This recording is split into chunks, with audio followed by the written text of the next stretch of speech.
بیٹے نے کہا یا آباتی، اس الواتی میں یا آباتی، ابراہیم نے اپنے ابا سے کیا کہا تھا؟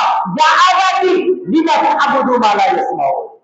جس پیار سے، جس تعظیم سے حضرت ابراہیم نے اپنے والد سے خطاب کیا تھا، اسی عزت و تعظیم سے بیٹا اپنے باپ کو کہتا ہے اے میرے پیارے بیٹے، آپ وہ کام کر دکھائیے جس کا حکم آپ کو اللہ نے دے دیا ہے۔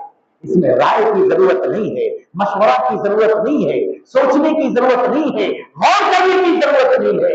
ایسی اولاد کا ہم لوگوں کو ملے، ہم لوگوں کو ملے، ہم سب کو ملے کہ والدین جو کہیں فوراً فرما برداری کرے۔ حضرت ابراہیم علیہ السلام کی اولاد ایسی کیوں نکلی؟ اس لیے نمبر 1 کہ حضرت ابراہیم علیہ السلام نے پہلے اولاد بن کر اپنے والدین